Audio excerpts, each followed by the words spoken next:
遅い警告灯が点滅する滑走路の途端で、レイは冷静な呼吸を続けながら、目の前に広がる異常事態を見ぐえていた。遠くで揺れる影は確実に基地内に侵入していた。速度は速く、軌道は予測不能。その動きは単なる偶然ではなく、計算された行動のように見えた。無前が再びまかる。天言職務官の声は厳しく、そして命令的だった。レイ、侵入者を追所せよ。武士不託するまで旧地内からめき戻すな。レイはすぐに A12 のエンジンを全開にし、滑走率をたるように前進させる。エンジンの振動が酷に伝わり、進波を加速させる。緊張の中は過去の訓練でかがった直感が彼女を見しく、滑走路を離路した J12 は基地の上空へと舞い上がる。目の前の無人機の浅いひらが檻の中で揺れている。レイは危機を確認しつつ、追求ルトを急速に決定する。種を切る音、エンジンの高座音、そして遠くで歯向く警報のベル、すべてが現実の恐怖を組み込む。無前からは他のパイロットたちの声が入り混じる。パイワクセクターに侵入部隊確認。南端から速度増加。基地全体がまるで一つの有機体のように動き出す。レイは冷静さをつがわず、しかし内心では危険が一気に近づいていることを感じていた。濃く点滅する光は彼女に向かってたどんでくる。反射的に焦燥感を引き、微妙な高度変化で軌道を合わせる。やがて侵入者の形がはっきり見えた。初生部任航空機だと思われた部隊は、実際には高度に改造されたドローンで内部に何か重要な装置が搭載されている可能性があった。レイは判断を阻られる。追跡を続けるべきか、それとも一度基地の安全を優先するか。時間は限られている。自分の判断が基地全体の運命を左右する。心の中で、ローはそう無たき追跡を決意する。高度をはぎ曲げ、速度を調整しながら、ドローンの動きを読み取ろうと集中する。ドローンは不規則に方向を変え、例を示すかのように花走路や倉庫の間を傾む。その瞬間、ドローンの内部から加害線の光が一瞬放たれ、例の世界をかすめる。攻撃なのか、単なるセンサーなのか。危険は確実に存在していた。例は冷静に回避行動を取りつつ、無前で天獣視界官に報告する。対象確認。ドローンは改造性、高度と速度から侵入者の意図を推測中。基地の地基軸では、モニターに映し出された影響音例に警戒ラインが再設定される。ハーミーシステムが作動し、光と混んで侵入者の動きを制御しようと試みる。しかし、ドローンは予想を上回る民族性で危機地を騒いかなる。レイはドローンの動きを叩き読みし、戦闘機の見解を駆使して追撃を続ける。高度差、フラヌンキ、速度。すべてを順実に計算し、少しの遅れも許されない状況。緊張感は頂点に達する。このままでは、基地内への侵入を許す。ここでこらえるしかない。レイは決断した。戦闘機をドローンの進行方向の前方に回し、軌道を制御して速度を制限させる作戦だ。目標との距離を詰めるため、機体を縫速に見解させる。高読差を利用し、ドローンの動きを読み切ろうとする瞬間、ドローンが急旋回。レイは冷静さを保ちつつ、微妙な操縦で対応。目の前に困る浅い光を逃さず、実現を一点に固定する。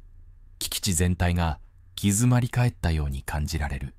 時間の感覚さえ定むなく、レイのセウは正確に総称間を動かし、戦闘機の動きがドローンの動きとほぼ完璧に同期する。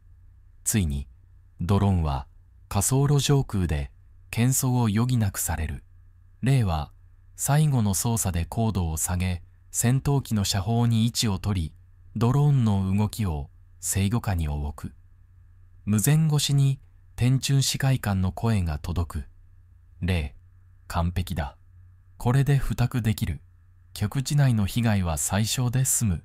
レイは小さく差異をつき、戦闘機を安定させる。遠くで点滅する浅い光は静まり、局地全体が徐々に落ち着きを取り戻す。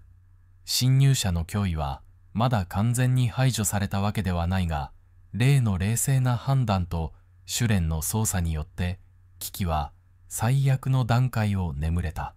ナレーションが静かにしくらめくくる。危機の瞬間、レイは鹿の測量と判断力で基地を守り抜いた。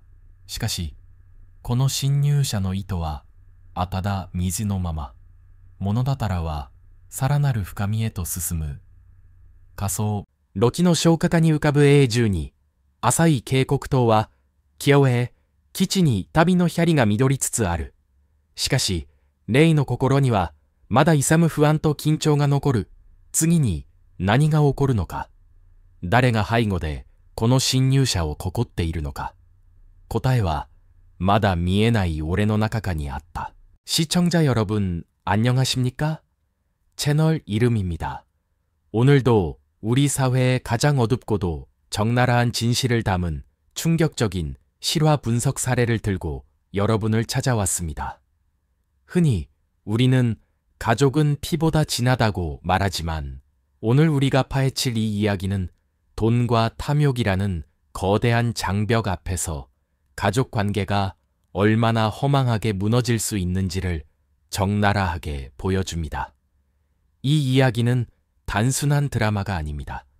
40년에 걸친 한 여성의 치밀한 복수극이자 우리 모두에게 진정한 자산이란 무엇인지를 묻는 냉혹한 금융 교과서이기도 합니다. 오늘의 주인공은 70대의 야마다 사다코 여사입니다. 여러분이라면 믿으시겠습니까? 70평생을 오직 한 가정에 헌신한 시어머니가 남편의 장례식이 끝난 지 차에 열흘도 되지 않아 며느리와 아들로부터 헌신짝처럼 버려지는 이 비극적인 상황을 말입니다. 사다코 여사의 남편, 즉 시아버지의 장례식은 성대하게 치러졌습니다. 수많은 조문객이 다녀갔고 며느리 에미는 상주로서 완벽하게 손님을 맞이하는 가면을 쓰고 있었습니다. 하지만 그 가면 뒤편에 감춰져 있던 탐욕의 발톱이 드러나는 데는 그리 오랜 시간이 걸리지 않았습니다. 장례의 숙연함이 차에 가시기도 전 정확히 8일 만이었습니다. 그날 아침 집안의 분위기는 장례식 때보다도 훨씬 더 싸늘했습니다. 부엌에서 설거지를 마친 에미는 팔짱을 낀 채 거실 소파에 앉아있는 사다코 여사 앞에 섰습니다. 에미의 목소리에는 단 한 점의 감정도 실려있지 않았습니다. 마치 관리비를 독촉하는 사무적인 목소리 같았죠. 어머니, 짐 정리는 다 되셨죠? 이제 곧 청소업체가 들어올 시간이에요. 사다코 여사는 70년간 가족에게 헌신했지만 돌아온 것은 낡은 여행 가방 하나를 들고 현관 앞에 서야 하는 처절한 현실이었습니다. 사다코 여사는 천천히 그리고 조용히 며느리를 올려다보았습니다. 에미의 눈빛은 피로감보다는 조급함과 승리감으로 번들거리고 있었습니다. 네, 나갈 거다. 사다코 여사의 입계는 알아차리기 힘든 희미한 미소가 떠올랐지만 에미는 그 미소의 의미를 전혀 해독하지 못했습니다. 에미는 코웃음을 쳤죠. 지금 웃음이 나오세요? 갈 곳은 있으시고요? 그 조롱 섞인 질문에 사다코 여사는 나지막이 대답했습니다. 걱정 말아라. 갈 곳은 있지. 내 집으로 돌아가는 것뿐이니까. 이 대목에서 우리는 에미의 근거 없는 오만함에 주목해야 합니다. 남편의 유산이 아들에게 모두 상속되었고 시어머니에게는 고작 500만 엔의 현금만 남겨졌다는 사실을 확인한 후 에미는 사다코 여사가 경제적으로 완전히 무력한 존재라고 확신했습니다. 그녀의 머릿속에는 이미 시어머니를 반지하 방에 밀어넣고 이 넓은 아파트를 처분하거나 자녀의 공부방을 늘릴 계획으로 가득 차 있었죠. 에미는 사다코 여사의 담담한 대답에도 불구하고 코웃음을 치며 문을 열어젖혔습니다. 어머니한테 무슨 집이 있다는 거예요? 그녀에게 사다코 여사는 그저 눈엣가시, 당장 치워야 할 짐 덩어리일 뿐이었습니다. 사다코 여사는 문을 닫기 직전 며느리에게 마지막 경고를 던집니다. 에미야, 나중에 후회하지 않길 바란다. 에미는 기가 막히다는 듯이 되받아쳤죠. 제가 뭘 후회하겠어요. 어차피 이 집은 이제 우리 건데요. 여러분, 보십시오. 장례식이 끝나자마자 시작된 이 무자비한 퇴거 요구는 단순히 공간을 확보하려는 목적을 넘어선 사다코 여사의 존재 자체를 지우려는 잔혹한 행위였습니다.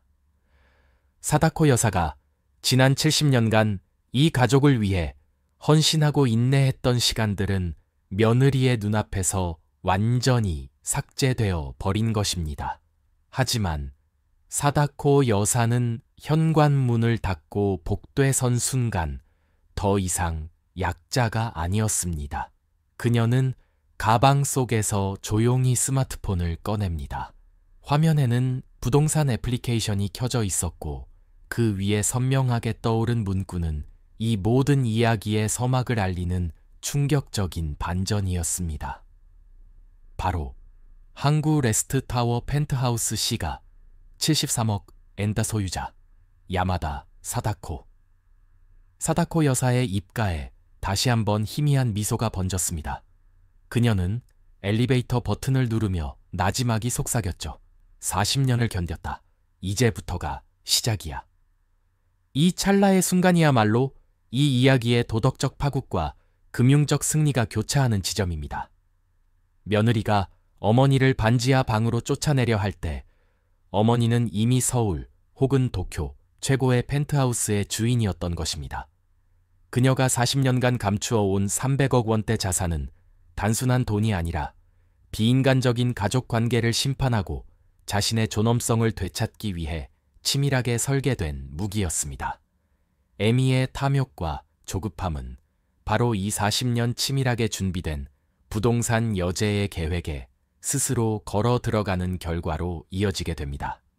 이제 우리는 이 경악스러운 사건의 전말을 추적하며 과연 사다코 여사가 이 거대한 자산을 어떻게 형성했고 그녀의 복수극이 어떤 파국을 맞이하게 될지 자세히 분석해 볼 것입니다.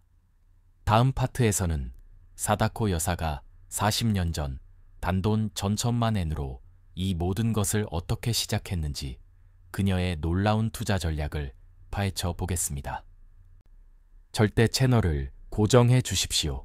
이어서 우리가 주목해야 할 부분은 이 충격적인 반전이 단순한 복수극의 서막을 넘어 사다코 여사의 존재 자체가 지닌 조용한 권력을 만천해 드러내는 과정이라는 점입니다.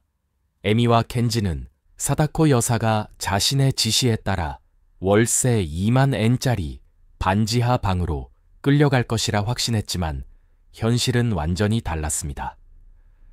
사다코 여사를 태운 택시는 에미가 불러준 주소가 아닌 사다코 여사가 직접 운전색에 속삭여준 항구 최고급 주상 복합타워 레스트타워로 향했습니다. 고층 빌딩 숲을 미끄러지듯 가로지르는 차창밖 풍경은 지난 40년간의 고통과 인내를 보상하는 듯했습니다. 택시가 멈춘 곳은 화려한 대리석 로비와 전담 경비원이 상주하는 럭셔리 타워였습니다. 사다코 여사가 낡은 여행 가방을 끌고 로비에 들어서자 최고급 유니폼을 입은 컨시어지가 즉시 허리를 굽혀 정중하게 인사했습니다. 사모님, 어서 오십시오.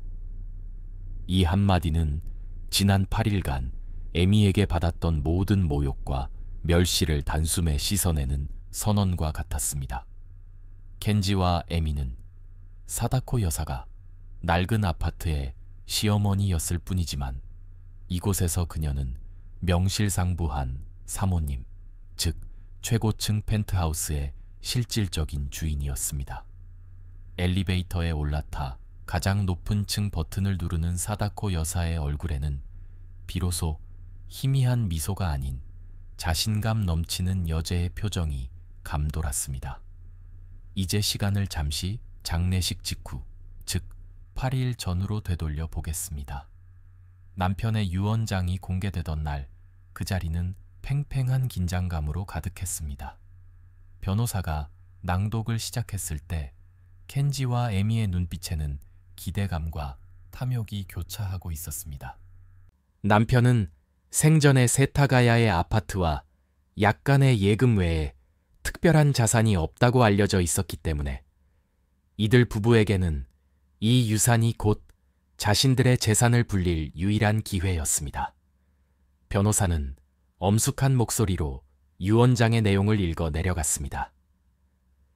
고인은 소유하신 세타가야의 아파트와 소정의 현금 예금을 아드님인 사토 켄지 씨에게 상속한다고 명시하셨습니다. 이 순간 에미의 입꼬리가 아주 미세하게 올라가는 것을 사다코 여사는 놓치지 않았습니다. 에미는 승리를 확신했죠. 그리고 이어지는 변호사의 다음 문장은 에미의 탐욕을 더욱 부추기는 결과를 가져왔습니다. 사모님께는 현금 500만 엔이 지급되며 나머지 모든 재산은 아드님께 상속됩니다. 500만 엔. 사다코 여사가 45년간의 결혼 생활 끝에 남편으로부터 받은 보상은 그게 전부였습니다. 켄지의 유산은 부동산과 예금으로 구성되어 있었기에 상대적으로 큰 규모였죠. 사다코 여사는 변호사의 말에 아무런 동요 없이 조용히 고개를 끄덕였습니다. 알겠습니다. 이 담담하고 초연한 반응은 에미를 더욱 방심하게 만들었습니다. 에미는 즉시 옆에 앉은 남편 켄지의 팔을 슬쩍 꼬집었고 켄지가 고개를 돌려 아내를 쳐다봤을 때 에미는 이미 시선을 돌린 채 사다코 여사를 응시하고 있었습니다. 그 눈빛은 더 이상 슬픔이나 예의가 아니었습니다. 그것은 당신은 이제 무력하니 당장 이곳에서 사라져라 라는 명령이었습니다. 이 유언장의 공개는 단순히 재산 분배를 넘어선 권력 이동의 상징이었습니다. 에미는 이 순간부터 사다코 여사를 더 이상 존중해야 할 가족 구성원으로 보지 않았습니다. 그녀의 머릿속에는 오직 켄지에게 상속된 아파트와 그 공간을 최대한 빨리 확보해야 한다는 계획뿐이었죠. 유언장 낭독이 끝난 바로 그날 밤, 에미는 거실 소파에 앉아있는 사다코 여사에게 접근했습니다. 어머니, 이제 앞으로 어떻게 하실 생각이세요? 표면적으로는 걱정하는 척했지만 이어지는 그녀의 말은 본심을 숨기지 못했습니다. 저희도 집안 형편이 넉넉지 않고 이 집도 좁습니다. 4인 가족이 살기에 전혀 좁지 않은 3LDK 아파트였음에도 불구하고 말입니다. 에미는 심지어 근처의 월세방 몇 군데를 미리 알아봤다며 사다코 여사에게 곧바로 이사를 종용했습니다. 어머니, 혼자 사시는 게 마음 편하지 않으세요? 며느리 눈치 볼 일도 없고 얼마나 좋아요. 이 노골적인 퇴거 통보 앞에서 사다코 여사는 침묵했습니다. 하지만 그녀의 침묵은 무력함이 아닌 모든 것을 꿰뚫어 보고 다음 수를 준비하는 현명한 전략가의 침묵이었습니다. 그녀는 이미 에미가 남편의 유산이라는 상대적으로 적은 자산에 눈이 멀어 본색을 드러내리라는 것을 예측하고 있었습니다. 여러분, 이 이야기의 가장 큰 역설은 여기에 있습니다.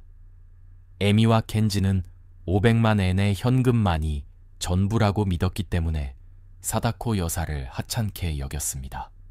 하지만 사다코 여사가 감추고 있던 300억 원의 자산은 그들이 상속받은 아파트 따위와는 비교도 되지 않는 막대한 규모였습니다. 그들은 손에 쥔 작은 권력에 취해 눈앞에 있는 진정한 부동산 여재를 보지 못했습니다. 사다코 여사는 이 순간을 인내하며 자신의 조용한 권력이 가장 강력한 무기가 될 순간을 기다린 것입니다. 그녀의 40년 인내는 단순한 참을성이 아니었습니다. 그것은 가족의 도덕적 파국을 유도하고 아들의 선택을 강요하기 위한 치밀하고 계산된 심리게임의 일환이었습니다. 다음 파트에서는 사다코 여사가 어떻게 40년 전 단돈 1,000만 엔을 300억 원의 자산으로 불릴 수 있었는지 그 놀라운 부동산 투자 비밀을 상세하게 파헤쳐 보겠습니다. 시청자 여러분, 우리가 앞서 목격한 사다코 여사의 조용한 권력계 등장은 그 자체로도 충격적이지만 이 모든 것이 단돈 1,000만 엔에서 시작되었다는 사실은 더욱 경악스럽습니다. 켄지와 에미가 멸시했던 그 70대 노부인은 사실 40년에 걸쳐 일본의 부동산 시장을 치밀하게 분석하고 조용히 움직여 온 가히 투자의 대가라고 불릴 만한 인물이었습니다. 이제부터 사다코 여사가 이 엄청난 300억 원대 자산을 어떻게 그리고 왜 남편과 아들에게 철저히 숨겨왔는지 그 금융 전략과 심리적 배경을 깊이 있게 분석해 보겠습니다. 이야기는 40년 전 사다코 여사가 결혼하던 날로 거슬러 올라갑니다. 그녀의 아버지는 사다코에게 결혼 선물로 1,000만 엔을 주며 신신당부했습니다. 이 돈은 네가 이 험난한 세상에서 마지막까지 의지할 수 있는 패다. 절대 생활비로 쓰지 말고 정말 길이 막혔을 때만 꺼내 써라. 이 아버지의 조언은 사다코 여사의 40년 투자 철학의 근간이 되었습니다. 1,000만 엔, 지금으로 따지면 상당한 금액이었지만 당시 대도시의 노른자위 땅을 사기에는 부족한 돈이었습니다. 대부분의 여성이라면 이 돈을 살림이나 치장에 썼을지 모르지만 사다코 여사는 달랐습니다. 그녀는 겉으로는 평범한 전업주부의 삶을 살았지만 매주 도서관을 찾아가 도시 개발 계획, 부동산 관련 서적, 경제 동향 보고서 등을 탐독했습니다. 그녀는 남들이 주부들의 모임이나 사교 활동에 시간을 보낼 때 혼자서 일본 경제의 큰 흐름과 도시화의 방향을 예측하는 데 몰두했습니다. 그녀의 전략은 단순했지만 지극히 치밀하고 장기적이었습니다. 첫 번째 전략은 미래 가치가 높은 외곽 지역 선점이었습니다. 그녀는 남편과 시댁의 눈에 띄지 않게 1,000만 엔을 도쿄 외곽의 허허벌판이나 이제 막 신도시 개발 계획이 수립되기 시작한 지역의 작은 토지에 투자했습니다. 그녀는 당장 눈앞의 화려한 수익보다는 10년 후, 20년 후 도시 확장이 이루어질 때 폭발적인 지가 상승을 가져올 지역을 인내심 있게 기다렸습니다. 이 첫 투자는 무려 15년간 아무런 수익도 가져다 주지 않았습니다. 보통 사람이라면 진작에 포기했을 시간이죠. 하지만 사다코 여사는 묵묵히 기다렸습니다. 두 번째 전략은 복리 효과를 극대화하는 자산 업그레이드였습니다. 15년 후 그녀가 처음 투자했던 외곽 토지의 가격이 급등하자 사다코 여사는 즉시 그 토지를 매각했습니다. 이때 발생한 수익금은 놀랍게도 원금의 1배에 달했습니다. 그녀는 이 돈을 켄지와 에미에게 들키지 않기 위해 비밀 금고에 보관하거나 안전한 금융상품에 넣어두었습니다. 그리고 이 거액의 종잣돈으로 그녀는 한 단계 더 개발이 진행되고 있는 준중심부의 토지나 소형 아파트로 재투자했습니다. 이러한 매각 후 업그레이드 재투자. 과정을 사다코 여사는 40년간 3차례 반복했습니다. 1000만 엔이 7천만 엔으로, 7천만 엔이 수억 엔으로, 수억 엔이 마침내 수백억 엔의 펜트하우스로 변모하는 마법이었습니다. 이 모든 과정에서 가장 중요한 세 번째 전략은 완벽한 비밀 유지라빠였습니다. 사다코 여사는 왜 남편에게조차 이 사실을 숨겼을까요? 남편 켄지는 회사에서 잦은 투자 실패를 겪고 있었고, 특히 며느리 에미는 돈에 대한 집착과 씀씀이가 해펐습니다. 사다코 여사는 자신의 소중한 자산이 헛된 탐욕이나 잘못된 투자로 인해 한순간에 사라지는 것을 막고자 했습니다. 그녀는 겉으로 보기에 남편과 아들 부부에게 의존하는 무력한 시어머니의 역할을 충실히 수행했습니다. 이 완벽한 가면 덕분에 에미는 사다코 여사를 마음대로 휘두를 수 있는 존재로 착각했습니다. 바로 이 착각이 사다코 여사가 에미에게 준비한 가장 강력한 함정이었습니다. 사다코 여사는 이 돈을 단순히 노후 자금으로 모은 것이 아니었습니다. 그녀에게 이 자산은 존엄성을 지키는 방패이자 가족의 도덕성을 시험하는 도구 가담이었습니다. 남편이 세상을 떠난 후 그녀는 유산이 적다는 이유로 즉시 자신을 내쫓으려 하는 켄지와 에미의 민낯을 확인했습니다. 그녀는 이 순간을 40년간 기다려왔습니다. 자신이 경제적으로 무력해지는 순간 가족 구성원들이 얼마나 비정하고 탐욕적인지, 아들 켄지가 과연 이 상황에서 옳은 선택을 할 수 있는지 시험하고 싶었던 것입니다. 에미와 켄지는 사다코 여사가 단돈 500만 엔만을 상속받았다고 생각했습니다. 그들은 500만 엔이 300억 원의 펜트하우스보다 훨씬 작다고 판단하는 금융적 오판을 저질렀을 뿐만 아니라 그들의 탐욕이 어머니를 길거리로 내모는 폐륜을 저지르게 만들었습니다. 사다코 여사는 이 순간 내가 이 돈을 잃지 않고 40년간 지켜온 것은 정말 현명한 일이었구나 라고 확신했을 것입니다. 그녀의 40년 인내는 단순한 재테크를 넘어선 인간의 도덕성과 탐욕을 계산에 넣은 심오한 인생 전략이었던 것입니다. 다음 파트에서는 이 사실을 알게 된 에미와 켄지의 충격적인 반응과 함께 사다코 여사가 준비한 다음 수순을 자세히 살펴보겠습니다. 사다코 여사가 자신의 조용한 권력의 요새인 펜트하우스에서 평온한 시간을 보내고 있을 무렵, 세타가야의 아파트에서는 상상조차 할 수 없는 대파국이 시작되고 있었습니다. 남편을 잃은 지 며칠 만에 시어머니를 반지하 방으로 내쫓으려 했던 켄지와 에미 부부는 여느 때처럼 저녁 식사를 하고 있었습니다. 거실 TV에서는 습관처럼 경제 뉴스가 흘러나오고 있었죠. 에미는 자신이 승리자라는 오만함에 취해 느긋하게 스푼을 들고 국을 떠먹고 있었습니다. 바로 그때였습니다. 뉴스의 헤드라인이 바뀌었고 앵커의 목소리가 단호하게 선언했습니다.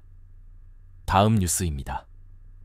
70대 여성이 40년간의 치밀한 투자로 300억 원에 가까운 막대한 자산을 형성해 화제가 되고 있습니다. 켄지의 손에서 젓가락이 미끄러져 떨어졌습니다. 에미는 짜증 섞인 표정으로 TV 화면을 쳐다보았고 그 순간 화면 가득 클로즈업된 얼굴을 보고는 숨을 멎었습니다. 화려한 스튜디오 조명 아래 우아하고 기품 있는 복장을 한 여인은 바로 그들이 며칠 전 쫓아낸 시어머니 야마다 사다코였습니다. 앵커는 사다코 여사가 수십 년간의 비밀스러운 투자로 거액을 모았으며 현재 항구에 위치한 최고급 펜트하우스를 소유하고 있다는 사실을 상세하게 보도했습니다. 화면에는 사다코 여사가 레스트 타워의 로비를 당당하게 걸어 들어가는 모습이 비쳤습니다. 에미는 비명처럼 소리쳤습니다. 말도 안 돼. 이게 무슨 일이야. 켄지는 만견자실한 채 떨리는 목소리로 중얼거렸습니다. 어머니, 우리 엄마가 맞단 말이야? 그들이 그토록 무시하고 모욕했던 500만 엔짜리 시어머니가 사실은 자신들의 평생을 통틀어도 만져보지 못할 300억 원대 자산의 소유자였다는 충격적인 현실이 그들의 정신을 완전히 붕괴시켰습니다. 에미는 미친 듯이 스마트폰을 움켜쥐고 사다코 여사에게 전화를 걸었지만 당연하게도 사다코 여사는 전화를 받지 않았습니다. 수십 통의 부재중 전화가 쌓이는 동안 에미의 머릿속에는 오직 하나의 숫자 300억만이 맴돌았고 며칠 전 사다코 여사가 집을 나서며 했던 경고, 후회하지 말거라는 말이 메아리 쳤습니다. 그들이 지금껏 저질렀던 모든 행위들이 스스로를 파멸로 몰아넣는 과정이었음을 깨닫기 시작한 것입니다. 켄지와 에미는 다음 날 아침 일찍 항구 레스트 타워로 달려갔습니다. 어젯밤 내내 잠 못 이루고 검색했던 기사에서 얻은 주소였습니다. 40층이 넘는 위용을 자랑하는 그 건물의 로비에 들어서려 하자 경비원이 이들을 막아섰습니다. 실례지만 방문 예약은 하셨습니까? 이전 세타가야 아파트에서 주인, 행세를 하며 누렸던 권위는 여기서는 통하지 않았습니다. 에미는 격앙된 목소리로 소리쳤습니다. 이 사람이 야마다 사다코 씨의 아들입니다. 예약이 왜 필요하단 말이에요. 결국 켄지가 어머니에게 전화를 걸어 간절히 애원했고 잠시의 침묵 끝에 사다코 여사는 경비원에게 통과시키라는 지시를 내렸습니다. 최고층 펜트하우스의 문이 열렸을 때 켄지와 에미는 입을 다물지 못했습니다. 그들이 알던 수수하고 낡은 옷을 입던 시어머니는 사라지고 기품 있는 원피스를 차려입고 세련된 헤어스타일을 한 완벽하게 우아한 사모님이 그들을 맞이했습니다. 100평이 넘는 거실 공간, 천장까지 닿는 통유리창 너머로 펼쳐진 환상적인 도시 전망, 최고급 가구와 인테리어는 그들의 눈을 압도했습니다. 에미는 즉시 눈물을 글썽이며 가식적인 태도로 사다코 여사에게 달라붙었습니다. 어머니, 저희가 정말 몰랐어요. 어머니가 이렇게 대단한 분이신 줄은 저희가 잘못했어요. 그녀의 목소리는 간절했지만 사다코 여사는 그 눈빛 속에서 재산을 계산하는 차가운 속내를 읽어냈습니다. 사다코 여사는 에미의 위선적인 연기에 동요하지 않고 차분하게 차를 따랐습니다. 그래서 나에게 다시 돌아오라는 건가?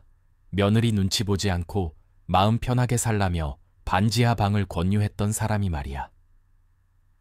에미는 당황했지만 이내 다시 읍소했습니다.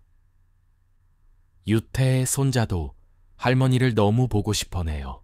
사다코 여사의 표정은 얼음장처럼 차가웠습니다. 필요 없다.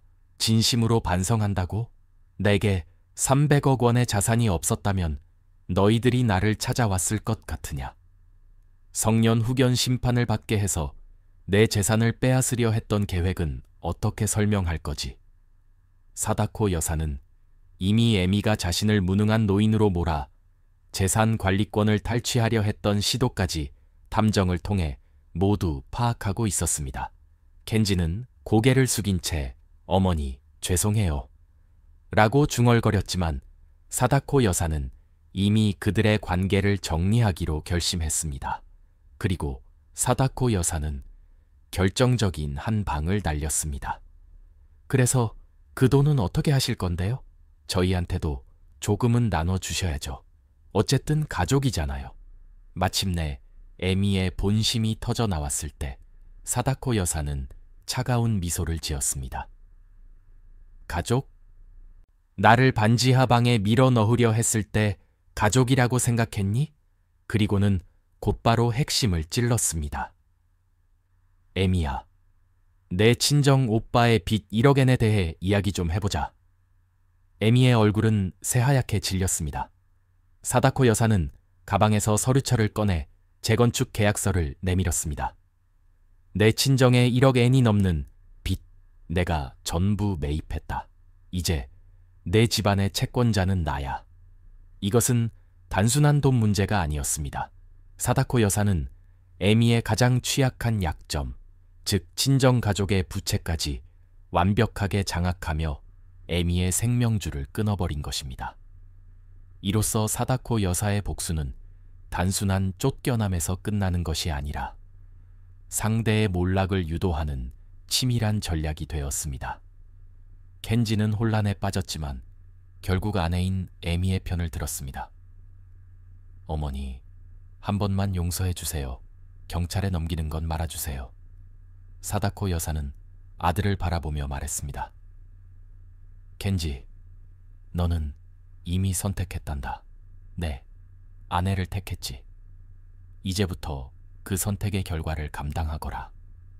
이별은 냉혹했고 에미는 분노에 차서 가만두지 않을 거야 라고 저주했습니다. 이로써 사다코 여사의 계획은 다음 단계, 즉 에미의 가장 극단적인 반응을 유도하는 단계로 접어들게 됩니다. 다음 파트에서는 탐욕에 눈이 멀어 광기로 치닫는 에미의 최후의 발악과 이를 통해 비로소 깨달음을 얻는 아들 켄지의 비극적인 과정을 상세히 분석하겠습니다. 파트 4에서 사다코 여사에게 처절하게 패배하고 1억 엔에 달하는 친정 빚까지 짊어지게 된 에미의 분노와 탐욕은 걷잡을 수 없는 광기로 치달았습니다. 에미의 머릿속에는 300억 원이라는 숫자가 떠나지 않았고 그 모든 돈을 가로막는 유일한 존재, 시어머니 사다코를 제거해야 한다는 극단적인 생각만이 가득했습니다. 그녀는 이제 더 이상 돈을 구걸하거나 눈물을 흘릴 단계가 아니었습니다. 오직 파멸만이 남은 상황에서 에미는 최후의 카드를 꺼냈습니다. 바로 살인 청부였습니다. 에미는 과거부터 은밀하게 접촉해오던 브로커를 통해 청부업자를 고용했고 사다코 여사의 동선과 스케줄, 특히 혼자 외출하는 시간대를 치밀하게 파악했습니다. 그녀는 이 범죄 행위를 통해 사다코 여사를 살해하고 켄지가 유일한 상속자가 되어 모든 재산을 차지하게 되기를 바랐습니다. 며칠 후 사다코 여사가 잠시 백화점에 들르기 위해 펜트하우스를 나섰던 오후 4시경 비극적인 사건이 벌어졌습니다. 그녀는 늘처럼 천천히 횡단보도를 건너기 시작했고 신호는 분명 녹색이었습니다. 그때 왼쪽 사각지대에서 검은색 세단 한 대가 엄청난 속도로 달려왔습니다. 쾅! 둔탁한 충격음과 함께 사다코 여사의 몸이 허공에 튕겨나갔고 그녀는 아스팔트 바닥에 힘없이 고꾸라졌습니다. 머리에서는 붉은 피가 흘러나왔습니다. 검은 세단은 잠시의 멈춤도 없이 그대로 속도를 높여 현장을 빠져나갔습니다. 명백한 계획된 뺑소니 사고였습니다. 현장에 있던 시민들의 비명소리와 함께 구급차가 출동했고 사다코 여사는 의식이 없는 상태로 곧바로 대학병원 응급실로 후송되었습니다. 바로 그 순간 에미는 세타가야의 아파트 소파에 앉아 태연하게 드라마를 보고 있었습니다. 낯선 번호로 병원에서 전화가 걸려왔을 때 그녀의 얼굴에는 미묘하고 섬뜩한 표정이 스쳐 지나갔습니다. 야마다 사다코 씨 보호자 되십니까? 환자가 교통사고로 뇌출혈이 심하여 긴급 수술 중입니다. 에미는 잠시 망설이는 듯했지만 이내 냉정하게 대처했습니다. 그녀는 전화를 끊자마자 직장으로 향한 남편 켄지에게 다급하게 전화를 걸어 지시했습니다. 여보, 당장 휴대폰 전원을 꺼. 무슨 일이 있어도 전화 받지 마. 나중에 설명할게. 절대로 전화를 받으면 안 돼. 켄지는 아내의 이해할 수 없는 명령에 혼란스러웠지만 습관처럼 아내의 말을 따랐습니다. 에미는 휴대폰을 소파 쿠션 밑에 감춘 후 부엌으로 가 커피를 내렸습니다. 그녀의 표정에는 어떤 동요나 죄책감도 없었습니다. 시어머니가 죽어가는 상황에서 그녀는 마치 일상적인 집안일을 하듯 평온함을 유지했습니다. 병원에서 다시 전화가 왔지만 에미는 무시했습니다. 그녀의 머릿속에는 오직 하나, 사다코가 죽으면 모든 문제가 해결된다는 생각만이 지배하고 있었습니다. 저녁 늦게 켄지가 퇴근했습니다. 그는 휴대폰 전원을 켜자마자 쏟아지는 병원에서의 부재중 전화와 문자 메시지를 보고 경악했습니다. 어머니께서 뇌출혈로 긴급 수술 중이십니다. 켄지는 에미에게 소리쳤습니다. 어머니가 사고를 당했는데 왜 병원에 가지 않았어? 왜 내 전화를 끄라고 했어? 에미는 냉장고 문을 닫으며 평온하게 대답했습니다. 갔어야 했을까? 당신도 알잖아. 어머니가 돌아가시는 게 우리한테도 좋은 일이라는 걸. 이 잔인하고 비인간적인 아내의 말에 켄지는 온몸에 소름이 돋았습니다. 그는 아내를 노려보며 너는 인간이 아니야 라고 외쳤고 이성을 잃은 채 병원으로 달려갔습니다. 응급실 복도에 도착한 켄지는 곧바로 수술실 앞에서 초조하게 기다렸습니다. 의사는 뇌출혈이 심각하며 수술이 성공하더라도 후유증이 남을 가능성이 크다고 설명했습니다. 켄지의 다리에 힘이 풀렸고 그는 그제야 자신이 저지른 엄청난 잘못을 깨달으며 무너져 내렸습니다. 다음 날 병원 직원이 켄지에게 다가와 조심스럽게 물었습니다. 저희가 사고 직후 사모님 에미 과도 통화를 했는데 왜 병원에 오지 않으셨을까요? 이 질문은 켄지의 머릿속에 깊숙이 묻어두었던 6개월 전의 악몽을 다시 떠오르게 했습니다. 바로 아버지의 죽음입니다. 6개월 전 아버지가 거실에서 쓰러지셨을 때도 에미가 홀로 집에 있었습니다. 당시 에미는 너무 놀라 공황 상태에 빠져 30분이나 지난 후에야 109에 신고했다고 주장했습니다. 켄지는 그때 아내의 말을 믿었지만 지금 돌이켜보니 너무나 이상했습니다. 켄지는 급히 사무실로 가 아버지의 당시 병원 기록을 요청했습니다. 기록에는 L9 신고 시각과 아버지의 사망 추정 시각이 명확히 기록되어 있었습니다. 아버지의 사망 추정 시각은 오전 11시, 에미의 벨윌구 신고 시각은 11시 45분이었습니다. 에미가 아버지가 쓰러진 후 45분 동안 방치했다는 명백한 증거였습니다. 켄지의 손이 공포와 충격으로 떨리기 시작했습니다.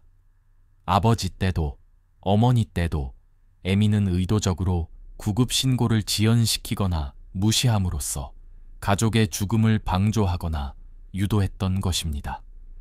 켄지는 자신이 그동안 사랑하고 믿어왔던 아내가 사실은 탐욕 때문에 살인까지 서슴지 않는 괴물이었다는 끔찍한 진실을 마주했습니다. 그는 아내를 선택하고 어머니를 내쫓았던 자신의 어리석음과 죄책감에 복도 바닥에 주저앉아 통곡했습니다. 이 순간 켄지는 비로소 어머니가 자신을 쫓겨나게 한 진정한 이유, 즉 아들의 도덕적 선택을 유도하기 위한 마지막 시험이었음을 깨닫게 됩니다. 다음 파트에서는 깨달음을 얻은 켄지와 사다코 여사의 극적인 재회, 그리고 에미에게 정의의 심판을 내리는 과정이 상세하게 펼쳐질 것입니다. 파트 5에서 비극적인 교통사고를 겪고 중환자실에서 사경을 헤매던 사다코 여사는 며칠 후 기적적으로 의식을 회복하고 일반 병실로 옮겨졌습니다. 켄지는 어머니가 깨어난 후 단 한순간도 병실을 떠나지 않았습니다. 그는 회사에 휴가를 내고 간이 침대에서 쪽잠을 자며 어머니를 간호했습니다. 며칠 밤낮을 지새워 수염이 덥수룩하고 눈이 충혈된 아들의 모습을 본 사다코 여사는 희미하게 미소를 지었습니다. 엄마. 켄지는 어머니의 손을 잡고 흐느꼈습니다. 정말 죄송해요. 제가 잘못했어요. 사다코 여사는 아들의 손을 꼭 잡아주었습니다. 알고 있다. 내 마음을 전부 이해한다. 이 짧은 대화 속에는 40년의 인내와 6개월간의 고통, 그리고 모든 오해가 눈 녹듯 녹아내리는 치유의 시간이 담겨 있었습니다.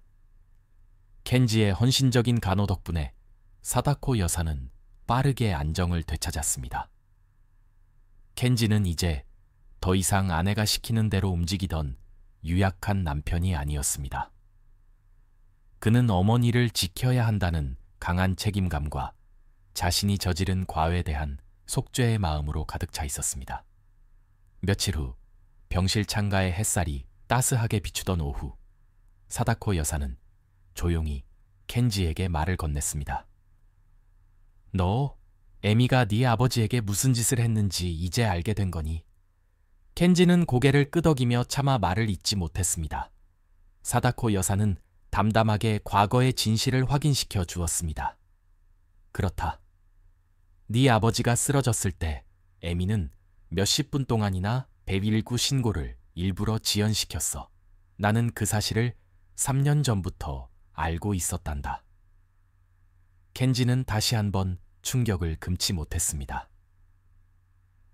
어머니는 자신의 남편을 죽음으로 몰고 간 며느리의 죄를 알고도 3년 동안이나 침묵하며 인내해 왔던 것입니다. 어머니, 왜 저한테 말씀해 주지 않으셨어요? 3년 전부터 알고 계셨다면? 켄지의 목소리는 떨렸습니다. 사다코 여사의 대답은 켄지의 마음에 깊은 울림을 주었습니다. 말했어도 너는 믿지 않았을 테니까. 너는 네 아내를 선택했을 테니까. 어머니의 눈으로 본 진실보다 아내의 달콤한 거짓말을 더 믿었겠지. 사다코 여사는 켄지의 그릇된 선택을 인정하고 있었습니다. 그녀는 자신이 40년간 쌓아 올린 자산을 지키는 것 이상으로 아들의 영혼을 구원하는 일이 중요하다고 생각했던 것입니다. 그리고 사다코 여사는 자신이 켄지에게서 쫓겨난 이유, 즉 40년 전략의 최종 목표를 설명했습니다. 그래서 나는 일부러 너희에게 쫓겨나 준 거다. 내가 재산이 있다는 사실을 숨기고 무력한 노인 행세를 해야 에미는 비로소 본색을 드러낼 것이라 생각했지. 네가 직접 에미의 탐욕과 잔인함을 두 눈으로 보지 않는다면 너는 영원히 네 아내의 꼭두각시로 살아야 했을 테니까. 사다코 여사가 추구했던 것은 복수가 아니라 아들 켄지의 도덕적 각성이었습니다. 반지하 방으로 쫓겨난다는 굴욕은 아들을 구원하기 위한 어머니의 치밀하고도 고통스러운 연극이었습니다. 켄지는 어머니의 희생과 깊은 사랑 앞에서 무너져 내렸습니다. 그는 어머니의 교통사고까지도 에미가 꾸민 짓이었음을 직감했습니다. 사다코 여사는 고개를 끄덕이며 침대 옆 서랍에서 탐정이 보내온 파일 봉투를 꺼냈습니다. 네, 짐작이 맞을 거다. 아무리 생각해도 이상해서 조사를 맡겼는데 어제 탐정이 가져다 주더구나. 봉투 안에는 에미가 청부업자를 고용하고 돈을 건네는 사진, 그리고 사고 당일 횡단보도 CCTV에 찍힌 운전자의 얼굴이 청부업자와 동일인임을 입증하는 자료가 들어 있었습니다. 켄지는 사진을 움켜쥐고 분노로 몸을 떨었습니다. 어머니, 이게 사실이라면 당장 경찰에 신고해야 해요. 사다코 여사는 마지막, 가장 가슴 아픈 증거를 제시했습니다. 그녀는 휴대폰을 꺼내 켄지에게 사진 몇 장을 보여주었습니다. 그것은 바로 켄지의 아들, 손자 유태의 팔과 등, 다리에 남아있는 멍 자국들이었습니다. 에미가 유태에게 일상적으로 폭력을 행사해왔다는 탐정의 기록이었습니다. 내 아내는 유태에게도 손을 댔어. 네가 지켜야 할 아이에게 말이다. 켄지는 사진을 보는 순간 아버지의 죽음, 어머니의 사고, 그리고 이제 아들 유태에게까지 뻗친 에미의 악행에 완전히 붕괴되었습니다. 그는 어머니 앞에서 무릎을 꿇고 울부짖었습니다. 어머니, 제가 어떻게 해야 합니까? 사다코 여사는 40년 만에 비로소 아들의 머리를 쓰다듬었습니다. 이제부터는 네가 선택할 시간이다. 네 아내를 선택할 것인지 아니면 어머니와 네 아들을 선택할 것인지, 그리고 네가 저지른 모든 잘못에 대해 용감하게 책임질 것인지. 켄지는 눈물을 닦고 고개를 들었습니다. 그의 눈빛은 이전과는 전혀 달랐습니다. 유약함은 사라지고 단호한 결의가 빛나고 있었습니다. 이혼하겠습니다. 그리고 제가 직접 어머니를 위해, 유태를 위해 에미를 고소하겠습니다. 제가 가족을 지키겠습니다. 사다코 여사는 만족스러운 미소를 지었습니다. 40년간 기다려온 아들의 진정한 성장이자 어머니의 희생이 마침내 결실을 맺는 순간이었습니다. 이제 정의의 심판을 집행할 시간만이 남았습니다. 다음 파트에서는 켄지가 에미에게 복수 아닌 심판을 내리고 모든 것을 정리하는 과정을 상세하게 다루겠습니다. 파트 6에서 어머니 사다코 여사에게 진실을 확인하고 각성한 켄지는 마침내 자신의 인생에서 가장 고통스러우면서도 올바른 선택을 실행에 옮길 준비를 마쳤습니다. 며칠 후 사다코 여사는 병원에서 퇴원하여 펜트하우스로 돌아갔습니다. 켄지는 어머니의 헌신적인 희생과 사랑 덕분에 얻게 된 모든 증거 자료, 즉 사다코 여사가 3년간 치밀하게 수집한 두꺼운 파일처를 품에 안고 세타가야의 집으로 돌아왔습니다. 그의 얼굴에는 이전의 유약함이나 죄책감 대신 정의를 구현하려는 단호한 결의가 서려 있었습니다. 오후 3시경 켄지가 문을 열고 들어섰을 때 에미는 거실 소파에 앉아 아무것도 모른 채 태연하게 TV를 보고 있었습니다. 켄지를 발견한 에미는 놀라 벌떡 일어났습니다. 어머, 언제 왔어요? 전화도 없이. 그녀는 여전히 시어머니의 건강을 묻는 척하며 상황을 파악하려 했지만 켄지의 차가운 눈빛과 표정에서 심상치 않은 기류를 읽었습니다. 켄지는 현관에 선 채로 단호하게 명령했습니다. 짐 싸. 30분 줄게. 필요한 옷과 개인 소지품만 챙겨서 나가. 에미의 얼굴은 순식간에 공포로 굳어졌습니다. 무슨 소리예요? 당신 지금 어떻게 된 거예요? 켄지는 어머니의 이름을 입에 올리지 말라며 에미를 거칠게 밀쳐냈습니다. 17년간 아내의 눈치를 보며 살았던 켄지에게서 처음으로 터져나온 분노였습니다. 켄지는 들고 온 파일처를 소파 위에 던져 펼쳤습니다. 그 안에는 사다코 여사를 살해하려 했던 청부살인 관련 내용, 에미의 불륜 증거 사진, 인감 위조 서류, 그리고 유태의 상처가 찍힌 사진들이 어지럽게 흩어졌습니다. 에미는 흩어진 서류들을 보고 새하얗게 질렸습니다. 그녀는 본능적으로 가장 치명적인 사진 한 장을 집어들었고 그것은 에미가 청부업자에게 돈을 건네는 장면이었습니다. 이게 뭐예요? 당신 오해야. 켄지는 차가운 목소리로 모든 진실을 하나씩 끄집어냈습니다. 오해는 무슨? 당신이 한 짓이잖아. 전부 다. 당신은 3년 전부터 내 회사 동료랑 바람을 피웠고 우리 엄마 인감 위조해서 부동산을 팔아치우려 했지. 에미는 입을 열려 했지만 켄지의 분노와 단호함에 막혀 입을 다물었습니다. 켄지는 유태의 팔에 남은 멍 자국 사진을 집어들었습니다. 우리 아들에게도 손을 댔더군. 그것도 여러 번. 이게 엄마 자격이 있는 짓이야? 에미는 폭발하듯 소리쳤습니다. 말을 안 들으니까 그랬죠. 훈육 차원에서. 켄지는 그 사진을 에미의 얼굴에 던졌습니다. 훈육? 이게 훈육이야? 켄지는 이어서 아버지의 병원 기록을 내밀었습니다. 이것 봐. 아버지가 쓰러졌을 때 당신은 고의로 신고를 늦춰서 아버지가 죽기를 기다렸지. 그리고 어머니가 사고를 당했을 때도 똑같은 짓을 했어. 내 전화까지 끄라고 명령했지. 켄지의 손은 분노로 부들부들 떨리고 있었습니다.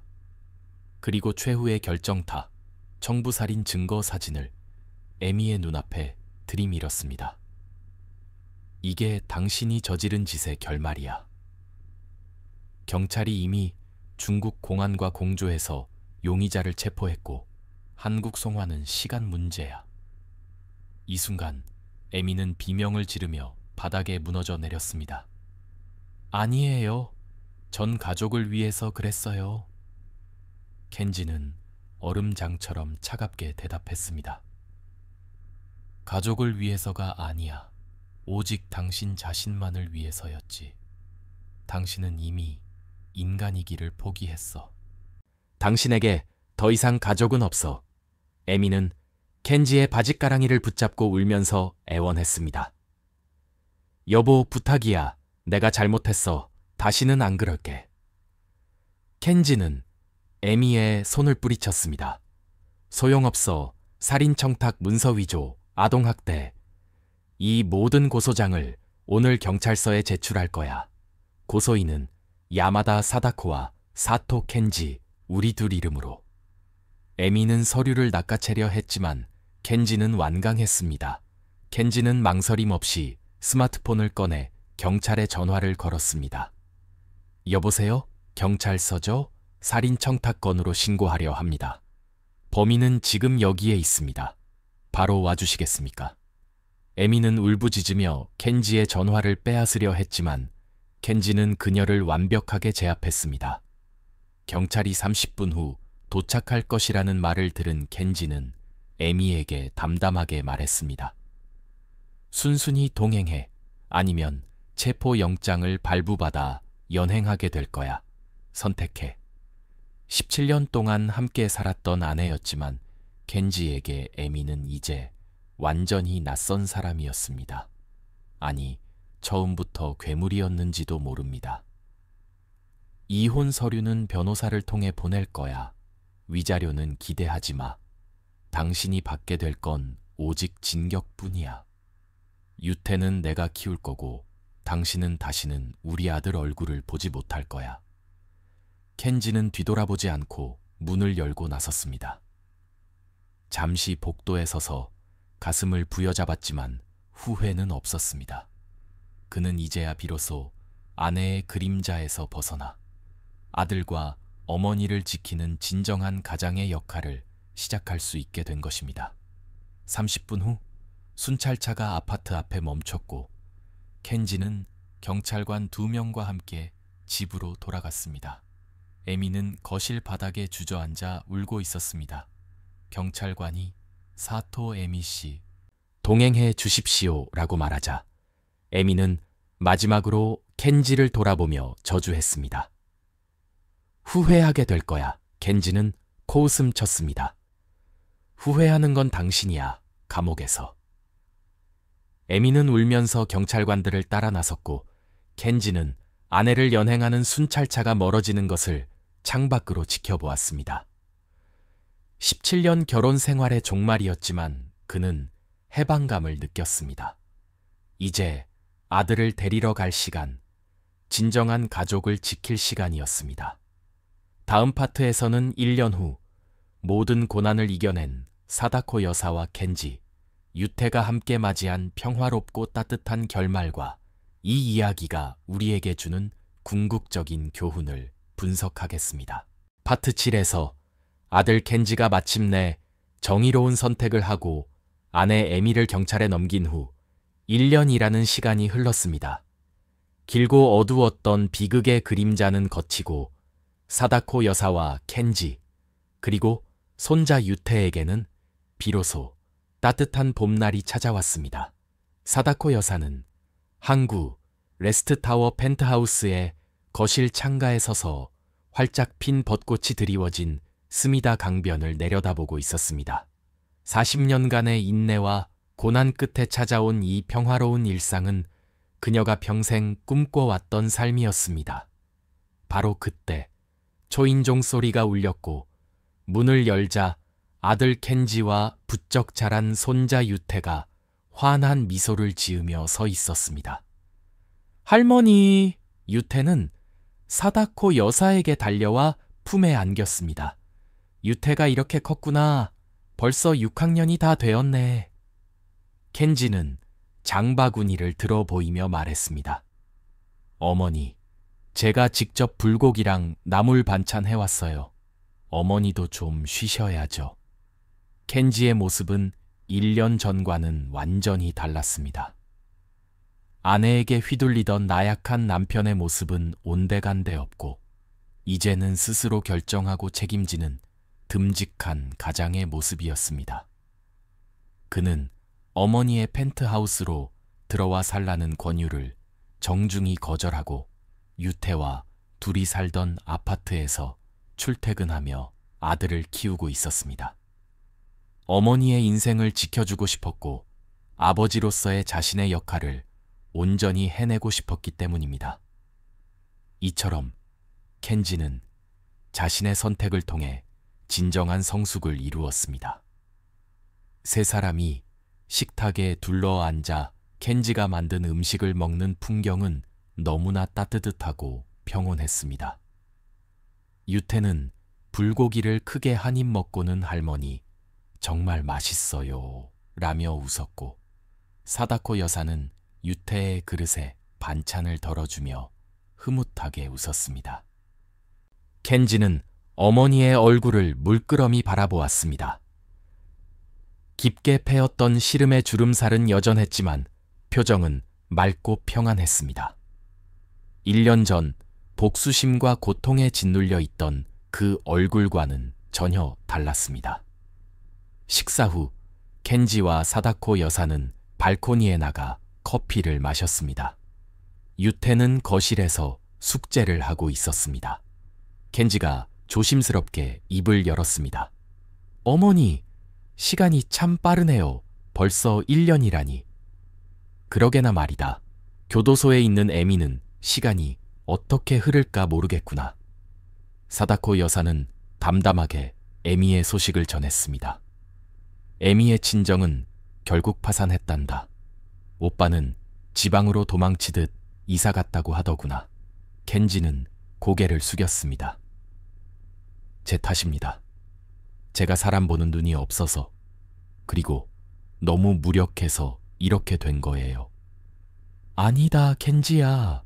너는 지금 정말 잘하고 있어. 어머니가 40년을 기다려준 덕분에 네가 이렇게 바로 설 수 있었단다. 사다코 여사는 켄지의 어깨를 다독였습니다. 켄지는 어머니의 헌신적인 사랑을 다시 한번 깨달았습니다. 그는 이제 어머니의 고통을 진심으로 이해했습니다. 어머니는 40년을 홀로 버텨내셨잖아요. 외롭지 않으셨어요. 사다코 여사는 창밖을 바라보며 나지막이 대답했습니다. 외롭지 않았다. 너를 키우면서, 그리고 언젠가 네가 진실을 알고 돌아올 것이라는 희망을 품고 살았으니까. 켄지는 어머니의 손을 굳게 잡았습니다. 그때 유태가 발코니로 나왔습니다. 할머니, 저랑 영화 보러 가지 않을래요? 사다코 여사는 환하게 웃으며 유태를 안아주었습니다. 좋지. 할머니랑 손자 데이트 하자. 켄지는 두 사람의 모습을 보며 미소 지었습니다. 이들은 비로소 진정한 가족의 모습을 완성한 것입니다.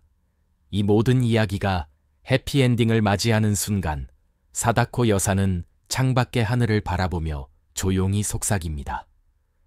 여보, 보이시나요? 내가 이렇게 행복하게 살고 있어요. 40년간 남편에게 인정받지 못했던 여성으로서 그녀는 스스로의 힘으로 인생을 재건하고 가족의 도덕성을 구원했습니다. 크리에이터의 최종 분석 및 클로징화. 시청자 여러분, 이 사다코 여사의 이야기는 단순한 신데렐라 복수극기 아닙니다. 이 이야기의 핵심은 300억 원이라는 거액의 자산이 아니라 바로 선택의 자유와 이대의 사랑의 인내콜에 있습니다. 첫째, 인내하는 투자 전략의 교훈입니다. 사다코 여사는 40년간 자신의 부를 과시하거나 섣불리 사용하지 않았습니다. 그녀는 1000만 엔을 300억 원으로 키워낸 금융대가였지만 그 돈을 탐욕의 도구가 아닌 인생을 지키는 방패로 활용했습니다. 장기적인 안목과 지식을 바탕으로 한 그녀의 투자는 우리에게 금융 문맹을 벗어나야 함을 강력하게 시사합니다. 둘째, 아들을 향한 무조건적인 사랑과 시험입니다. 사다코 여사는 에미의 악행을 알고도 곧바로 고발하지 않았습니다. 그녀는 아들이 스스로 아내의 민낯을 깨닫고 아내와 어머니 사이에서 도덕적인 선택을 하도록 뼈아픈 기회를 제공했습니다. 만약 켄지가 끝까지 에미를 선택했다면 사다코 여사는 홀로 떠났을 것입니다. 하지만 그녀는 아들이 돌아올 것을 믿고 40년 동안 인내했습니다. 이 기다림이야말로 300억 원의 자산보다 훨씬 값진 어머니의 사랑이었습니다. 우리는 살면서 수많은 유혹과 잘못된 선택에 직면합니다. 하지만 사다코 여사의 이야기처럼 늦었다고 생각할 때가 가장 빠를 때입니다. 용기를 내어 잘못된 관계를 끊어내고 진정한 가족을 지키는 선택을 할 때 비로소 우리의 삶은 평화와 성숙을 찾을 수 있습니다. 오늘 이야기가 여러분에게 깊은 울림을 주었기를 바랍니다. 여러분의 생각과 의견을 댓글로 자유롭게 남겨주세요. 다음에도 더욱 충격적이고 교훈적인 이야기로 찾아뵙겠습니다. 감사합니다.